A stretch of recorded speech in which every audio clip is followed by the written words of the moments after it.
Hello everybody and welcome back to Games for Dads and another top 10. We are counting down today the top 10 space cars. This is going to be an awesome list, one of the strongest albums, and we are going to look at the top 10. No mythics allowed, but anything else is allowed in it. So number 10, let's get straight on with it. Stevens Quintet, great card this one, 5 for 55, a limited epic.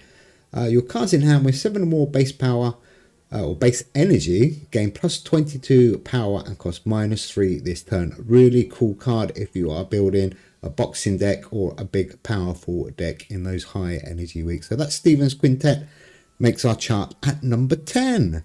As always, I'm sure people have got a totally different idea to me on what should be in the top 10, but this is my list. So here we go. Number 9, HD189733B. There we go. 9 for 210. I think that's the most powerful card in the game. Can't think of one any more powerful. The only trouble with this card, on the start, this card loses -50 until play. So really it's 9 for 160, but still a great card. And if you're buffing up your space cards, that's going to get super powerful. HD189733B in at number 9. Number 8. Great card this one, Starshade, a limited legendary card. I love this card. On the play, 5 random opponent space cards, wherever they are, lose -20 for 2 turns. And on the return, if your deck has 5 or more space cards, 5 of your random non-space cards, wherever they are, gain +15 until play. That's Starshade, really useful card. Definitely one of the better space cards. Definitely worth being in the top 10. And like I said, I've got him at number 8. Well done, Starshade. Okay, we're moving on to number 7. Let's have a look. Brand new card, this one. Absolutely amazing. It probably could go a little bit higher, but I've got it at number 7. Henrietta Swan, Leave It or Levitt. I'm not sure how you pronounce that one. On the draw, if your deck is exactly 10 science cards, wherever the... let me start that again. If your deck is exactly 10 science cards and exactly 8 space cards, your cards, wherever they are, gain +17 until play. So you have to build a whole deck around Henrietta, and I've built an absolutely amazing deck. If you check out that video, you'll see why Henrietta makes number 7 in my chart. Absolutely amazing space card, that one, and I really like it. In fact, I think it's probably a little bit higher, but Space is a strong album. So let's have a look at number 6. What is in our chart at number 6, do you wonder? Let's have a look. Move along. Number 6 in our space countdown goes to the big reveal. Greenwich Meantime, another amazing card. This card loses -24 until played on the start. On the play, if it's the second turn of a round, this card gains +48 this turn. And on the play, if it's round 3, this card gains +48 this turn. The reason I love this card so much, energy cost is only 3 and you start off with 86. And you can add, if you get it right, 48 or 96 onto that score and only lose 24. So absolutely amazing card. Definitely got to be in the top 10. And like I said, I've got him at number 6. That's Greenwich Meantime. Super card. Really cool picture as well. I like that one. Okay, number 5 in our top 10 space cards. Let's have a look. Number 5 goes to Eris, 8 for 79, another limited legendary card. On the draw, your space cards, wherever they are, lose -10 permanently, which is not so good. But on the return, your space cards, wherever they are, gain +20 permanently. So if you're playing a space deck or a deck with loads of space cards, Eris is the way to go. Number 5, amazing card, really. Works really, really well. At 8 for 79, it's pretty powerful as well. Quite expensive to play, but it's a dead powerful card. Okay, moving on. Number 4, Sidonia. I still love this card. 10 for 0. That's not very good, is it? But on the start, this card gains +15 and costs -1 until play. So as you know, the key with Sidonia, hold it as long as you can. It becomes a really super powerful card. And if you've got loads of space buffs in your deck, it suddenly becomes absolutely amazing. So number 4, definitely nearly made the top 3, but there's some really strong cards that just kept it out. So number 4 goes to Sidonia. Anybody think that is an alien made that face on the moon?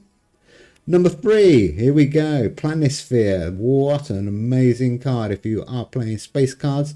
If your deck contains only space cards, your cards, wherever they are, gain plus 15 until played. A lot of people might not put this quite so high, but for me, it's an absolutely amazing card if you are going down a space deck route.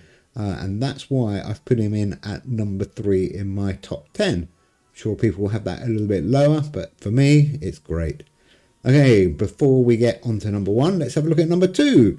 Terminator, everybody's favourite 10 for 100. On the draw, this card gains plus 40 permanently, and that's why it's so good. And on the return, if it's the last turn of a round, this card costs -2 permanently. That is Terminator, absolutely terrific card. Terminate your opponents, brilliant. Number 2 in our space cards. Okay, have you worked out what number 1 is? Don't forget there's no mythics in our top 10s. Before we look at number 1, let's have a look at a few honourable mentions. And there's quite a few of these because there's great cards in the space one. Godzilla, just a legendary card, still amazing. 12 for 140, and this card gains plus 20 permanently. So nearly as good, if not better than that HD 189 card. Olympus Mons, still a good card. Difficult to get, obviously. On the play, your cards in hand gain plus 40 this turn. Definitely has to have an honourable mention. Difficult to trade for that one though, but it is a level up reward, so keep going. If you haven't got that one, you will get it eventually. Another honourable mention goes to, I like this card actually, Nostradamus, 5 for 0. This card locks for 6 turns, and then on the play this card gains 200. If you're playing an overlock deck or you don't mind him sitting in your hand locked up, Nostradamus is really good, and if you're buffing up your space cards, he will become really powerful. So he's definitely worth an honourable mention. Nearly made the top 10. White Dwarf. This is cool if you're going for a mega score. Your common space cards in hand gain plus 28 until played. I love this card because it helped me get 2,348 points, I think it was. Check out that video and you'll see what to do with White Dwarf. So definitely an honourable mention. Goes to Dyson Spear. Again, if you're playing a big boxing deck, pretty useful. On the play, if played next to any space card, you gain 1 energy permanently. Quite useful. Next card up is another card that people might actually have in their top 10, the Fermi Paradox. On the draw, your cards in hand with 70 or more base power gain plus 35 this round. Pretty useful, especially like I said, if you're playing those big boxing high powered decks. That's the Fermi Paradox. What an amazing picture, by the way. I love it. Hypernova, a definitely honourable mention and just missed out being in the top 10. This card gains plus 100 this turn, 6 for 50. Ultra Fusion card, so make yourself one of those. It is a great card and definitely worth an honourable mention. Okay, we are moving on to our number 1 space card. I'm sure you've guessed it. Supermassive Black Hole. Absolutely unquestionable. On the return, for every non-space card in your deck, give your space cards wherever they are plus 3 until played. Doesn't sound that powerful, but it is. If you're playing 4 space cards or even 6 space cards on a 4-4-4-4 deck or a 6-6-6 deck, this Supermassive Black Hole is going to give you some amazing buffs on your space cards. Definitely number 1 for me. Anyhow, I hope you enjoyed that top 10. I'm sure, as always, you've got a few different ideas, so do let me know. I'm really interested to find out what other people think and if I've missed any space cards. I don't think I have, but you never know. Anyhow, we will be back soon with some more deck reviews, and I think we've got a giveaway coming up at the end of the month, so keep an eye out for that one. But in the meantime, have fun, take care everybody, and we will see you soon. Bye!